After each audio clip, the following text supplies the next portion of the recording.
박종현의 돌파 매매로 이어가겠습니다. 주식명가 MTNW 박종현 어드바이저와 함께합니다. 위원님 안녕하세요. 네, 안녕하세요. 네, 위원님의 시장 전략이 어느 때보다 더 필요한 것 같습니다. 네. 지금 시장에서 지수도 지수지만 일단 파월의 발언이 또 간밤에 주목할 만한 포인트였는데요. 네네. 물가 둔화 확신하기 전까지 이제 금리 인하 시점에 대해서 구체적으로 말이 나오진 않았어요. 네네. 그러한 부분들도 아직까지 뭔가 불확실한 것 같고, 그리고 네네. 트럼프 피격 사건 이후에 열렸던 첫 미증시였기 때문에 네. 이 부분은 오늘 또 국내가 어떻게 받아들일지 궁금하거든요. 네. 일단 뭐 연준은 계속 뭐 말을 바꾸기 때문에 그런 언론에 대한 뉴스보다는 우리가 데이터에 좀 집중하실 필요가 있다 말씀을 드렸는데요. 이런 부분 노동 지표 같은 경우, 고용 지표 같은 경우 지금 제가 말씀드렸던 4.2% 이상 만약에 더 추가적으로 고용 지표가 확대될 미국이 이제 경기 침체 구간에 진입하기 때문에 이런 부분은 데이터상으로 3분기 일단 제가 보는 관점에서는 금리 인하에 대한 확률이 더 높다 이렇게 보시면 될 것 같고요. 원래 지수가 좀 많이 오르면은 좀 연준이나 FOMC에서 좀 부정적인 발언을 합니다. 그런 부분이라고 좀 보시면 될 것 같고, 지금 지수나 이런 뭐 방향성 이런 부분은 제가 말씀드렸듯이 3분기는 2분기보다 더 개선되는 흐름이고, 미 대선 전에 한번 변동성이 있겠지만은 그 구간 전까지는 우상향하는 형태로 여러분 생각하시면 될 것 같습니다. 일단 차트 보면서 간단하게 시황을 좀 추가적으로 설명드릴 텐데요. 미국 같은 경우는 지금 러셀 지수가 굉장히 좀 강세 현상이 나오고 있습니다. 뭐 트럼프 효과라고 보시면 될 것 같고, 근데 국내 시장도 비슷한 흐름이 좀 3분기 전개가 될 걸로 보여집니다.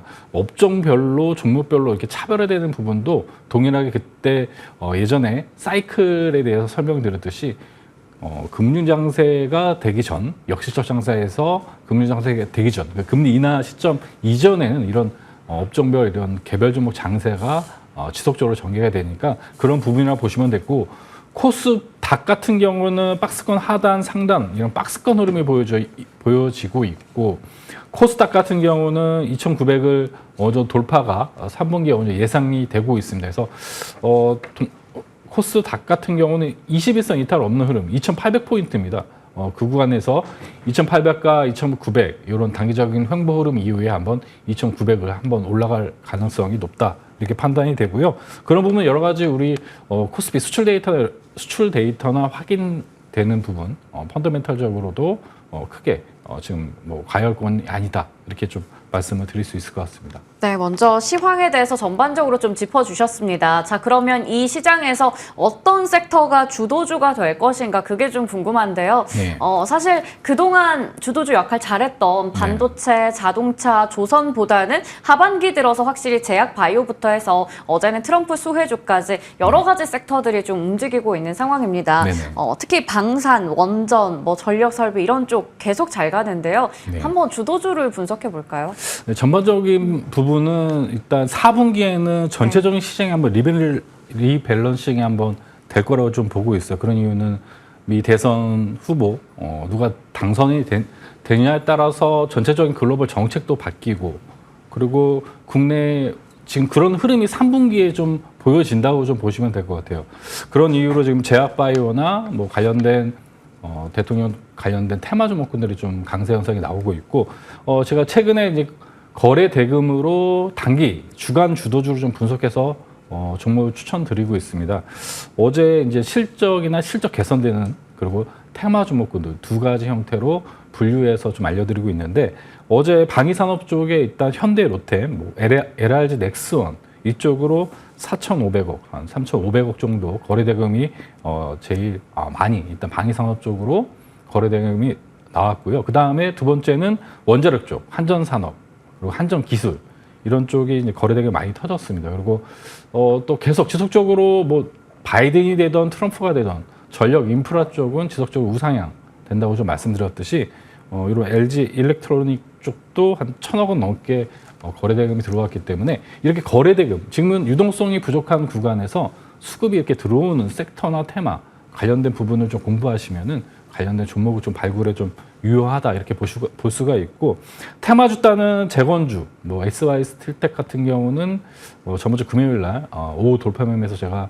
추천드리고 1박 2일 투자해서 한 20% 이상 상승을 했는데, 이런 부분은 거래대금 분석을 하시게 되면은 단기적으로 이렇게 좀 수익을 챙기실 수가 있습니다. 그래서 헬스케어 쪽, 바이오 이쪽도 알테오젠, 코롱, 티슈진 이런 쪽으로 2천억 그리고 한 1,500억 이상 이렇게 거래대금이 들어오고 있기 때문에 이렇게 이제 금리 인하에 대한 수혜 종목군들, 그리고 3분기에는 말씀드렸듯이 납폭 과대주가 순환하는 장세입니다. 그런 부분은 금리 인하의 수혜 종목군들이 바닥에서 반등 오는 이런 흐름, 그리고 2분기, 3분기 실적주, 실적 개선주들이 상승하는 시장이 3분기 전개가 될 거로 보여집니다. 그래서 오늘은 관련해서 거래대금 상에 있는 이런 섹터나 테마 종목군들을 한번 소개해 드릴 예정입니다. 네, 좋습니다. 주도주 분석을 좀 해봤는데요. 오후에 돌파 매매 시간에는 또 SY 스틸텍 꼽아주셨고요. 그리고 저희 시간에는 웨이브 일렉트로로 큰 수익을 주셨던 걸 제가 기억을 하고 있습니다. 네네. 요즘 핫했던 방산과 원전, 재건 쪽에서 좀 잘 골라주신 것 같은데요. 3분기에는 실적주뿐만 아니라 낙폭 과대주까지 집중해보자라고 네. 말씀해 주셨어요. 자, 그러면 이제 AS 좀 받아보겠습니다. 6월 25일에 웨이브 일렉트로 저희 시간에 발굴한 종목이었어요. 근데 어제 이 종목이 신고가 기록했고 네. 방산 섹터 내에서 상승률로 봤을 때 가장 높았거든요. 네네.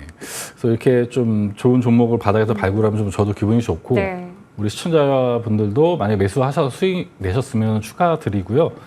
동사 같은 경우는 제가 좋게 보는 관점이 방산 쪽이 업황이 좋고, 그럼 관련된 동사가 방위산업하고 통신 관련된 사업을 영위한다고 좀 말씀을 드렸습니다. 근데 동사 같은 경우는 LRG 넥스원 쪽에 유도 무기원 탐색기나 이런 조종 장치를 일단 실질적으로 납품하는 기업이기 때문에 하반기 보시게 되면 지금 현재 전력 인프라 쪽 굉장히 큰 흐름이 나오고 있습니다. 근데 3분기가 어느 정도 고점, 또 단기적인 또 고점 영역이기 때문에 이렇게 보시게 되면은 하반기 또 4분기에는 통신 인프라 관련된 부분이, 또 통신 경매 이런 또 그 추가적으로 정책, 미 대선 관련된 정책주에 통신 관련된 부분도 추후에 전력 이후에 통신도 인프라도 따라야 되기 때문에 그런 양장 수혜가 있다 이렇게 보시면 될 것 같습니다.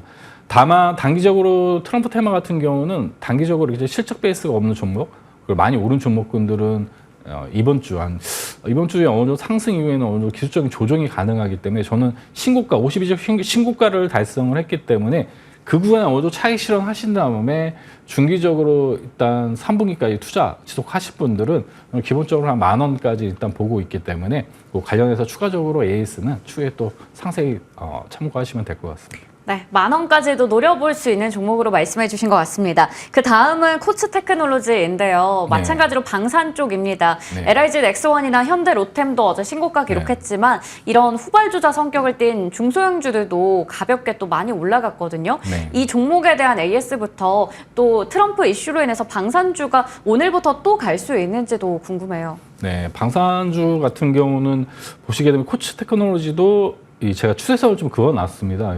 추세선 상단에는 어느 정도 차익 실현을 하고 나머지는 신고가까지 보자 이렇게 좀 말씀을 드렸습니다. 그런 이유는 실적 베이스가 되는 종목은 우리가 어느 정도 업황이 개선되고 큰 사이클, 제가 슈퍼 사이클이라는 단어를 좀 많이 사용하는데 이런 사이클 투자에서 동사는 역사적 신고가까지 충분히 가능하다 보고 있어요.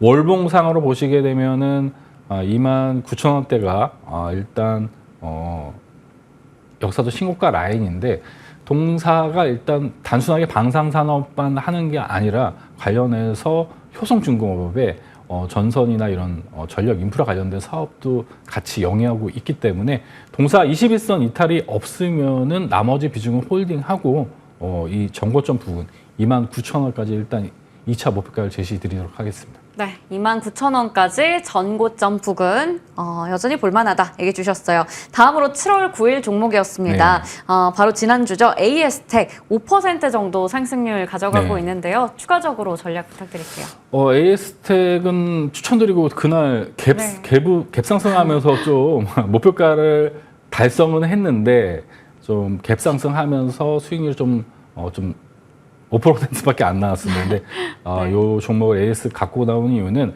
지금 화장품 쪽에 신용이 좀 많이 늘어나고 있어요. 그래서 개인 투자자들이 많이 매수를 하고 있는데 화장품 쪽은 많이 올랐기 때문에 저는 반등 시 비중 축소 의견을 드리고 실적 시즌이 이제 이번 주부터 시작입니다. 그래서 화장품 쪽은 실적 발표할 때 잘 대응하셔가지고 비중 축소나 매도 의견 드리고 동사 같은 경우 32,000원 이탈하면 전량 매도 의견 드리도록 하겠습니다. 네, 자외선 차단제 또 원료를 생산하는 AS텍입니다. 화장품 쪽 수출입 데이터도 잘 나왔는데 실적 발표 기점으로 해서 전략 중요할 것 같아요. 비중 축소 그리고 매도 32,000원 이탈한다면 전략 매도해야 된다라고 말씀해 주셨습니다. 자, 그러면 새로운 종목들 만나볼 텐데요. 첫 번째 종목은 한미글로벌입니다. 이 네옴시티 재건 관련주들 또 네네. 섹터로 다 같이 올라가고 있는 네, 요즘이네요. 맞습니다. 뭐 재건 쪽으로 바라보셔도 되고 금리 인하의 수혜 섹터 중에 하나가 또 건설 쪽, 건설 기계 쪽이고 중국 쪽 또 경기 부양책이 나오게 되면은 관련해서 건설 기계 쪽에 또 수혜를 볼 수 있다. 다만 추세를 이어서 계속 간다기보다는 단기적으로 박스권 하단에서 낙폭과대 종목군들이 올라온다. 그러면 단기적인 박스권 상단이 또 만들어지겠죠. 그러면 동사 같은 경우는 단기적으로 트레이딩 관점에서 좀 보시면 될 것 같고요. 동사는 일단 모멘텀은 일단 건설 기계 쪽 금리 인하 수혜 그리고 트럼프 관련된 정책 테마다 이렇게 보시면 될 것 같고요. 거래 대금이 지금 620억 정도가 터졌습니다. 그러면 이 기준으로 이 저가를 이탈하지 않으면은 단기적으로 저는 목표가 21,000원까지 충분히 좀 올라갈 수 있다고 보고 있기 때문에 손저가만 16,000원 이렇게 제시해 드리고 동사는 뭐 건설 사업 관리를 하고 있습니다. 네옴시티 관련해서 뭐 최근 뉴스를 접하셨듯이 사업 규모가 많이 축소가 됐는데 동사는 실제 이제 사우디 지역에 일단 매출이 일단 컨센서스 상으로는 올해 400억 그리고 내년에 500억 이상 좀 늘어난다 이런 컨센서스가 좀 나왔습니다. 그리고 동사는 뭐 단순하게 일단 건설 이런 사업 관리 부분만 하는 게 아니라 반도체나 2차 전지 이런 하이테크 분야로 실제 매출이 확대 중에 있기 때문에 바닥에서 어느 정도 이런 금리 인하에 실적이 확대되고 또 바닥에서 좀 반등이 가능한 종목으로 보고 있고 거래대금 분석으로 건설 기계 쪽이 좀 두 번째로 좋았기 때문에 동사를 좀 목표가 21,000원 제시드리면서 추천드리도록 하겠습니다.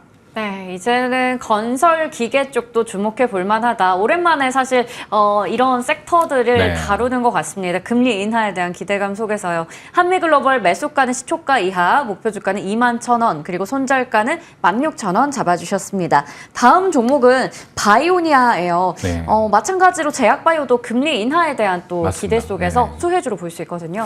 그렇죠. 우리가 구조적으로 좀 금리 인하에 관련해서 우리가 좀 바이오 관련된 종목군으로 안전한 종목, 네. 뭐 바이넥스나 ST팜 이런 CDMO 관련된 바이오 시밀러 관련된 종목군들을 2분기에 좀 추천을 드렸습니다. 동사도 좀 비슷한 구조로 좀 보시면 될 것 같아요. 동사하는 사업 자체가 이런 분자 관련된 부분, 분자 관련된 이런 유전자 관련된 부분 이런 부분을 사업을 담당을 하고 있고. 뭐 프로바이오틱스 뭐 이런 건강 관련된 그리고 신약 개발 관련된 뭐 전반적으로 바이오 관련된 사업을 하고 있기 때문에 이런 동사가 이런 금리 인하에 대해서 바이오 쪽 업황이 개선되면은 전반적으로 구조적으로 또 추가적으로 또 상승이 가능한 종목을 좀 보고 있어요. 다만 기술적으로 봤을 때 제가 좀 추세선을 좀 그어놨습니다. 그러면 동사는 보시게 되면 상단이 38,000원대가 어느 정도 추세 저항이 만들어지고 있고 하단이 27,000원대가 만들어지고 있습니다. 근데 기준봉 자체가 보시게 되면 최대 거래 대금이 1,800억 정도가 터졌기 때문에 동사 같은 경우는 요 기준봉 기준으로 손저가를 박스권 하단, 그러니까 이 구간 하단에 내려오면은 동사 같은 경우는 뭐 재무구조 보시더라도 저는 제약바이오 투자할 때 재무구조를 좀 제일 유심히 봅니다. 실적이 나오고 있는 기업이기 때문에 하단에 내려오면 비중 확대, 이 38,000원 올라오면은 좀 비중 축소하시면서 스윙 투자로 좀 적합하다 이렇게 좀 판단을 하고 있습니다. 그래서 유전자 연구에 필요한 뭐 여러 가지 생산, 합성, 이런 추출, 이런 장비와 키트까지 뭐 전반적으로 국내 유일한 분자 진단 토탈 기업이다. 이게 좀 핵심인 것 같아요. 국내 유일한 이런 분자 진단 관련해서 유일하게 전체적인 토탈 시스템을 좀 개발해서 생산하는 기업이다가 핵심 포인트일 것 같고, 최근에 보시면 이 연계열 자회사 중에 S바이옴이라는 기업이 있습니다. 근데 이 회사가 이제 요즘에 비만 치료제 이슈가 많지 않습니까? 그래서 관련해서 비의 날씬이라는 이런 제품이 중국도 시장에 진출했기 때문에 여러 가지 좀 테마적으로나 여러 가지 금리 사이클적으로 좀 투자 가치가 있다 판단이 들어서 동사를 좀 추천을 드리고, 일단 목표가로 43,000원 이렇게 좀 제시 드리고요. 앞서 설명드렸듯이 자세한 사항은 제가 또 이번 주 공개 방송 하니까 오셔서 좀 질문 주시고 매수 타점을 잘 잡으셔야 됩니다. 너무 상단에서 잡게 되면은 저항 구간이기 때문에 조정 줄 때 분할 매수하시면 좋을 것 같습니다. 네. 저항이 나왔을 때 분할 매수해도 좋다라는 관점에서 말씀해 주셨습니다. 매수가는 시초가 이하, 목표 주가는 43,000원, 손절가 3950원 확인해 봤습니다. 지금까지 주식명가 MTNW 박종현 어드바이저와 함께했습니다. 고맙습니다. 네, 감사합니다.